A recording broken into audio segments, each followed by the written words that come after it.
A Charmila Souto Maior vai falar aqui com a gente e explicar no âmbito do jurídico, né, como que fica agora essa situação, né? Porque a gente fala assim, e aí?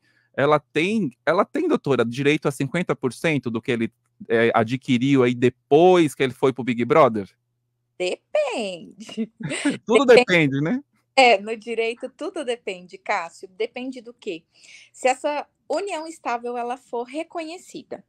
E aí a gente viu muitas vezes o Davi falando no programa, né? Tem vários e vários e vários recortes em que o Davi fala: sou casado, minha mulher, vivemos há 1 ano e meio juntos, moro com ela quem me ajuda, ela quem me dá todo esse amparo, enfim, né? Eu vi um vídeo hoje cedo, até que ele conversava com a amiga dele, eu não acompanhei o programa na íntegra, né? Só recortes. A É a Isabel, Isabelle, né? e aí ele falava assim que até perfume, gasolina ela colocava no carro, o perfume dava para ele, enfim. O E aí, carro que era dela, né, doutora? não entendi, O Rô. carro que era dela. O carro que era dela e era utilizado por ele como instrumento de trabalho, né? Isso. Fazia trabalho de Uber e ela é motorista de aplicativo em geral, e ela emprestava o carro dela para que ele pudesse trabalhar. Então vamos lá. Primeiro, a gente tem que entender duas coisas: que casamento é diferente de união estável. Porque o casamento ele é o meio mais formal do direito de família, o instituto mais formal do direito de família.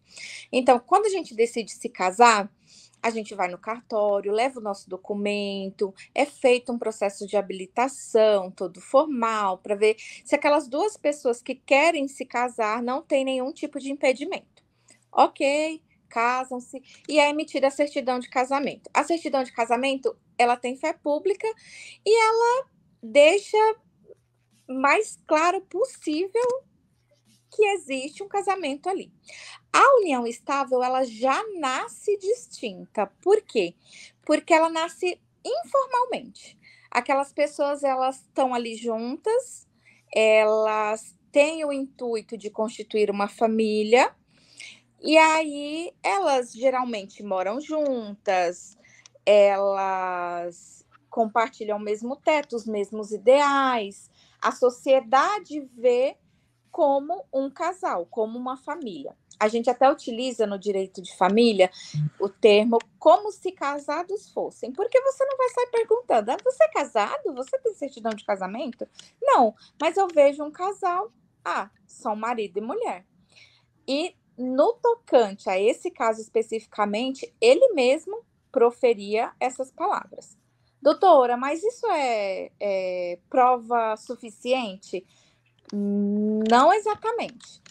E é uma ação que ela, por ser de direito de família, ser algo mais íntimo, ela corre em segredo de justiça. Então, a gente não tem acesso aos autos como os demais processos. Porém, ela deve ter juntado um conjunto muito, muito bom de provas. Os canais falam que tem fotos, tem vídeos, tem documentos, enfim. Então, Existe prints, né? Bastante prints ali. prints de conversas. Eu vi algumas coisas muito superficialmente, né? Porque a gente não consegue acessar os autos, que fala: vamos fazer a festa para minha esposa. A irmã dele fala minha cunhada, mulher do meu irmão. Então a gente vê que tem essa durabilidade, né? Que é um dos requisitos da união estável, a publicidade, as pessoas têm conhecimento de que se trata de um casal, e aquela intenção de constituir família, né? A gente fala que é o nosso marido, nosso companheiro, aquela pessoa que a gente quer constituir uma família, né? Então a gente vê que tem esses requisitos aí. Acredito que ela deve ter muitas provas, ter juntado muitas provas mais nesse processo. E acredito eu que ela tem grande chance de êxito. Com certeza, né, doutora? Porque assim, não só a família ali, os familiares, mas como o Brasil inteiro acompanhou essa novela, nessa história. Porque, E assim, ele sai num dia campeão de um reality show da Rede Globo, e no outro dia com a Ana Maria, até a Ana Maria quase ela cai da cadeira, se ela não tivesse sentada, ela ia cair, quando ele falou que era solteiro e que estava vendo, né? E tava assim, para ela, eu É, fico imaginando ela como mulher ali que participou, né, que fez ali todo, ajudou ele, né? Ele falava muito disso, das ajudas, ela me deu carro para eu conseguir trabalhar, ela me ajudava bastante. Pelo que a gente entende, ela tinha mais poder ali aquisitivo que ele nessa questão de ajudá-lo, né? E ficou todo mundo surpreso, até a Ana ficou assim, ué, não tô entendendo, né, essa situação. E o Brasil também ficou, como assim, Davi? Você já saiu um dia, você falava que minha era esposa. minha esposa Mani, e agora você tá vendo se vai. A gente ainda tá analisando, né? Foi isso que ele falou. A gente tá vendo aí se rola é, alguma coisa. é. Inclusive, Cássio, eu vi esse trecho hoje novamente e a Ana Maria fica surpresa, porque a Ana Maria, o Brasil inteiro, na verdade, né? Porque Exatamente. falou o quê? Ai, ela estava comigo na dificuldade, me ajudou naquele período de dificuldade, e eu quero que ela esteja comigo na bonança. E aí acabou o programa, no outro dia cedinho, ele estava falando minha namorada. Então, é um pouquinho distinto.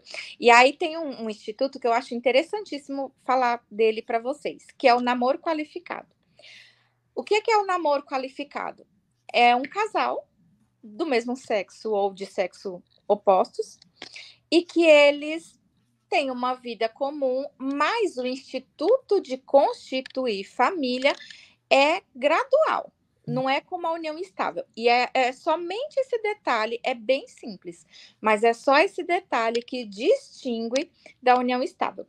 O namoro qualificado, existe essa vontade de constituir família, só que ela é uma vontade que ela vai sendo postergada para o futuro. E na união estável, essa intenção de constituir família, ela é presente, ela não é futura. Então, tem essa pequena diferença, mas na união estável é companheiro e no namoro qualificado são namorados. Então, pro Davi chamar a Mani Rego de minha esposa, minha mulher, nós entendemos que a intenção de constituir família era presente durante o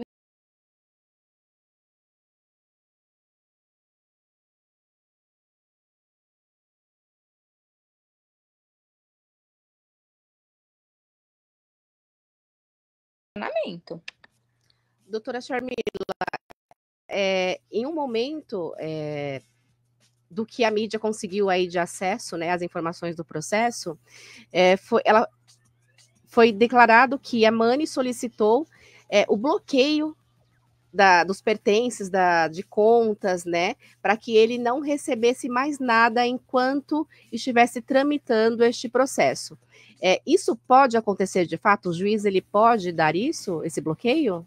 Pode, mas na verdade, Rô, não é nem para que ele não receba, mas é para que ele não gaste e não venha dilapidar esse patrimônio que teoricamente é comum, tá? Então, Camuflar, né? Camuflar o dinheiro. Esconder ali, transferir para uma conta de terceiros. o bloqueio serve para quê? Opa, você não vai ficar gastando porque a gente tem que resolver essa pendência, essa questão. Existiu a união estável? Suponhamos que sim, porque eu entendo que ela tem grandes chances de êxito. Então, suponhamos que o juiz reconhece a união estável. Então, aqueles bens, aquele conjunto de bens, eles estão ali resguardados pela justiça. Esses bens vão ser apurados e partilhados. E uma coisa que é importantíssima ressaltar é que quais bens são partilhados? Tudo que ele está colhendo após o programa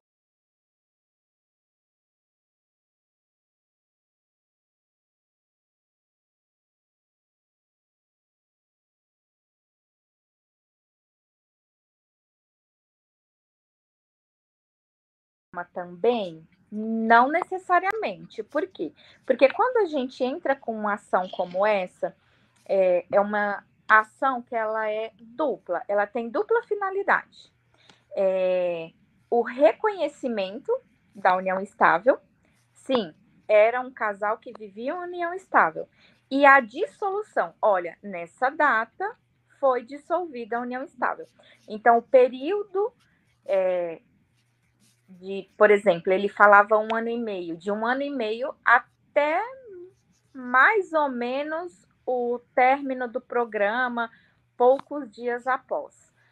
Então, desse período, sim, é partilhável. O período posterior, né? Porque ele falou que ele já a fortuna dele já chega a 10 milhões de reais. Então, tem que analisar o que é de patrimônio nesse período. Aí sim, o que é dentro da união estável é partilhável. O que é posterior não é partilhável.